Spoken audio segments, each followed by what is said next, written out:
George Bruno at the 21 Summit in Orlando, Florida. The year is 2020.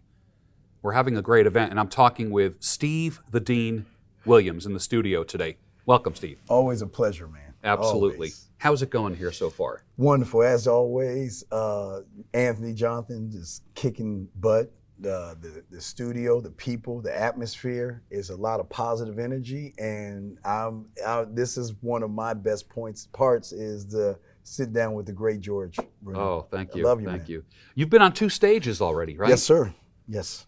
You spoke to the men at the 21 convention and the men in the Patriarch Yes. convention. Let's talk about each one of those speeches. Start with Patriarch. What did you talk to them about? Well, I let them know that you should not walk out your door looking for a relationship or marriage. You need to walk out of your door just going about your day, and then when you meet a woman, it's a process. I always like to teach processes, and not only teach processes, I also wanted them to understand how to manage a relationship with a woman. Don't look for marriage, look for compatibility. Mm-hmm. Look for things in her, and just because she might be a different religion or a different political affiliation, doesn't mean you still can't live with her, be with her, because it's more about the man leading her and her understanding the last name in the ring. Yeah. When it comes to fatherhood, how does that apply to fatherhood? Well, patriarchy and yes. leadership in the home. Well, it applies because she's really looking at. I see a woman as an application. Well, now again, for me, I was ready to look for a wife, and I wanted kids. That's why I kind of retired from the things that we're doing before. So I knew what I wanted. But I wanted a process to say, okay, when I met her or met the mother that I married, the woman I married, not the mother, the woman I married, okay, tell me about schooling, PTA meetings. We have to have discussions about Halloween, Christmas, discipline, religion, all the things couples don't talk about now. They just meet and get married or meet and live together without setting a standard or understanding of, okay, you're allowed to have your expectations, and I have mine. Now we have to meet in the middle, and if there are some disagreements, if we can iron these things out, we can. But if we can't, we just have to realize that marriage counseling or anything is not going to fix it. So as the man, you have to understand, I'm going to lead you. I'm going to lead you. I'm going to lead our family, and that's what I'm just teaching the guys, to be leaders and say, okay, this is what I want for my sons. This is what I want for my daughters. But this is also what I want for my wife. So my sons and daughters can see mommy and daddy interacting, so the girls can see what kind of man to look for, and the boys can see what kind of woman to look for. Do women find it harder to follow, do you think? Are they, like, you want to be a leader and you need a woman to follow your lead? I like to say follow your lead. Do women resist that, or do they welcome that? Depends on the man. They will welcome a man in as a leader, just like in nature. If they see a man, they will follow him because they know there's security, there's assertiveness, there's dominance, and there's somebody that's looking forward and protecting and going forward. Now, the average guy, I'm not going to say he can't find a woman, but it's going to be on her terms when she realizes he's not really a man in her eyes, when he's a passive, emotional, apologizing. It's not to say that they won't have a relationship, but it'll just be on her terms, meaning that she may want a child, she may want to get married, but the marriage is not really going to work itself out because she wants to be led. She doesn't want to be the leader, and she's emotional, which women are, but she doesn't need another emotional male to be part of a household. All right, you mentioned 3 things: passive, emotional, and apologizing. Let's talk about the passive man. What's the problem with the passive man? He has no direction. He has no compass. See, we grab all those and say this: you're either the father in the house or the father of the house, or excuse me, the man of the house or the man in the house. See, if you're a man in the house, that's where the passive comes in. That's where happy wife, happy life. Don't make mom mad. Oh no, son, don't worry about it. I'm on the couch. Mom's upset. Just because dad's in the house doesn't mean he's a man. And a lot of young men may see dad getting walked over, yelled, screamed at by mom, which again, I'm all about drama free. I treat women well, but respect my name because that's what you're going after. Mhm. So when you're passive, you're not really dictating, guiding. You're just waiting for life to happen. Mm. A man who is emotional, how is that a liability or a bad thing? It's a bad lie. Okay, I always tell men, if you want to cry, get in the car, go to the countryside, pull over, and boo-hoo. Just get it all out. Never let us see, you know the commercials, never let them see you sweat. A woman doesn't need to see a man at his weakest moment. Now, I can see amongst men, a man can feel bad and things like that, but a woman needs a rock. She needs to see king. You know, she needs to see the man as an authoritative person that says, okay, I'm going to lead us even into the storm. And the storm may knock us down, but I'm not going to cry or I'm not going to complain about it. And I don't want you to see because I don't want you to worry about me on that level. Now, as a woman, you can cry and all that, and I'm going to be the rock for you, and I will hold you, and I will care for you, and I will love you, and I will do what I need to do. But I need to be a solid rock. So if I need to cry or I have a problem, I want to go to another man that I trust, or I will go and cry in a quiet area, wipe my tears, put my spine and my balls back on, go back home and be the king that she knows me to be. And the third thing, an apologizing man. That's not a good thing, is it? No, it's, baby, I don't need you to, baby, I said no. Oh, baby, I'm sorry. I didn't mean to hurt your feelings. I mean, it's just, baby, you got to understand. I always have what I call the 4 S's, and I talked about it. Submit, serve, sex, and shh. And what I mean by shh is not her being quiet, is that I have my own time. There are things that I like to do, and those things are my things. You're not to take those things from me. You can be a part of those things, but don't question what I like, because those are the things that made you like me in the first place. Mm-hmm. Those are the things that made you like me in the first place. So when I say shh, you've got to understand what I am. Don't question what I'm doing. If I'm watching the football game with friends and you want me to take the trash out, I'm going to tell you, look, I'm watching the game. I'll get it later. Now, she may pout and she may get mad, but passive or the apologizing, guys, give me a second. Oh, baby, why are you mad at me? Oh, the trash. Oh, well, okay, I'll do it.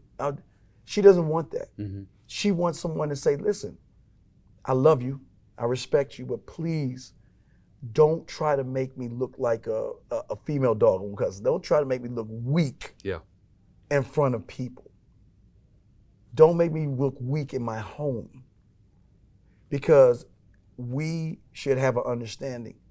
I love you, but I do love you enough to check you at the door in the behavior. I'm not going to yell and scream or grab or do any harm to you, but if I'm watching the game with you and we're watching the game, I don't mind you coming in. George, would you like something to drink?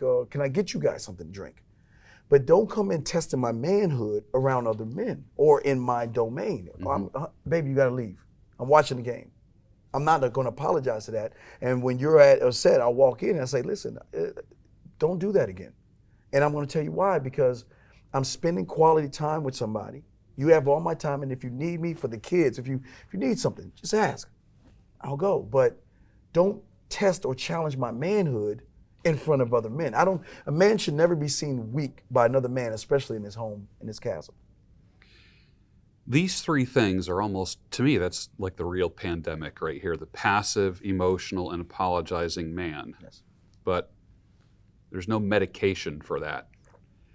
What does a man need to cure himself of this virus? He must go against the current.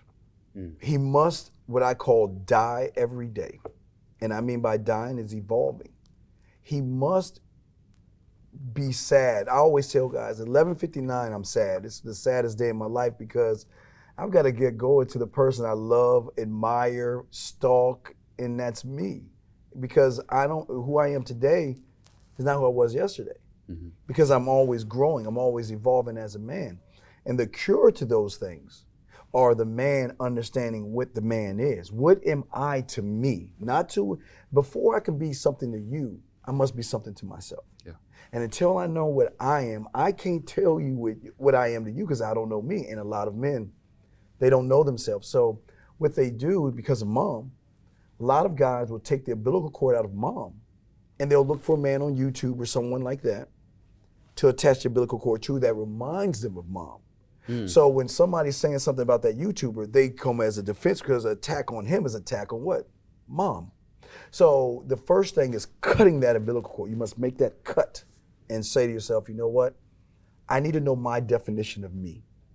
And as I said before, I need to learn what respect is. I need to fall in respect. I told you like before, I need to fall in respect before I fall in love. You have to be your own guru. Yes. Yeah, you have to be your own guru, and we'll see what a lot of guys do is they look, I call it looking out of the window. If you look out of the window the day or the night, you'll see an image of yourself, but it's not a full image of yourself. It's a light image of yourself. But whoever's on the other side of the window can see you as who you really are. You see, a man should always look in the mirror, look at himself to be the guiding compass to who he is. Understand why you are, but in order to cure that, you must learn how to own it, stand by it. You must know why you're saying and doing what you're doing, and you must, I call, die for what, and I don't mean die as in death, but this, I'm gonna fight this position, and it's in everything you do, and that's the problem with a lot of men. They say things and do things, and they don't even know why they're doing it. They're not even calculated that way. Wasn't there a song called "The Man in the Mirror"? I'm Michael Jackson. I'm man in the mirror. Yeah. Change his ways, Yeah. Men are not real big on admitting they're wrong, are they? They usually wait till there's a crisis until they make a change. It's okay. See, we're all going to be wrong. We're not perfect. We're all going to mess up. I will be perfect in your eyes, but I may be a mess up on the back end. But even if I mess up, I'm going to hold it as if I've got everything under control. Because if I lose control in front of my woman, she's going to start to lose control herself and not feel secure in me. Even if I do the wrong thing, she's, again, never see you sweat. She's not, I've done terrible, not terrible, but I've done wrong things and made wrong and bad decisions. But in those decisions, I will go back, because again, you can always fix those things. You can always come back around and fix those things.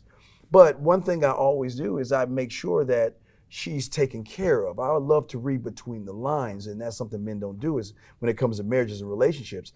I don't mind. I mean, I'm the guy that will go 30 minutes to go get her favorite apricot bread Saturday morning. I'll sneak off, drive 30 miles in, get her favorite apricot bread, because you know what? She had a bad day. Or if she's tired, I will get dinner taken care of. Even though she wants to do that, I will take over and do that. Now, if I mess that up, of course, I'll clean it up, but I'm never going to say sorry for the moves that I make. I'm sorry to myself. I'll make the adjustments myself, but she will never see me sweat. You work with a lot of men. Yes. In your line of work. Who is the ideal client for you? The person that is stuck on this hypergamous, going your own way, purpose. It's the young man that has no idea who he is. He thinks he knows who he is, but he's more emotional and feminine, and he doesn't realize he's emotional and feminine. Now, I take anybody in, but I want them to understand the person that wants to learn how to think for himself, that's what I want. But it's kind of like a do-it-yourself, like those do-it-yourself TV shows. They buy the house. They want the cosmetic. Okay, so I want to spend $100,000 on a cosmetic. I want it to look beautiful, nice kitchen, nice bedroom. But once you tear down the walls, there's structural damage. And sometimes you've got to cut the cosmetics to fix the structural. And that's what I have to do. I've got to pull out all the crying, complaining, or lost guys first. I've got to do structural work. See, everybody wants the fun part. They want the cosmetics, they want the women, they want the life, but they forget the structural. And that's what I want. I'm not surface. Most people are surface level. I've been doing this for over 30 years, so I've seen it all. I've seen the PUAs come in and make them wear fingernail polish and goggles and all that. I've seen what we're seeing today. And a lot of these young men have mom issues. They trust the YouTubers, but they're still the same person because there's no structural replacement, man. There's so much we can talk about, but you have a website that people can go to. Yes. Tell the audience where they can find you. They can go to www.themanmindset.com. And when you get there, I tell you two things.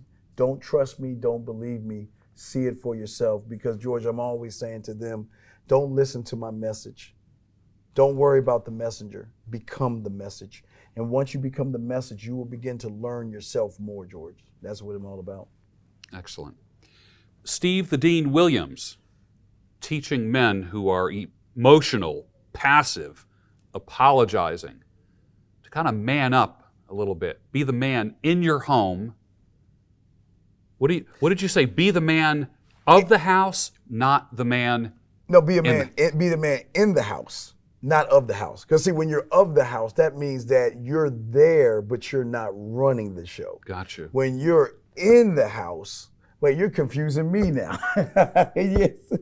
Don't be the man. He was right. Don't be the man in the house. Be the man of the house. See, that's why white chocolate's got me covered. You're right.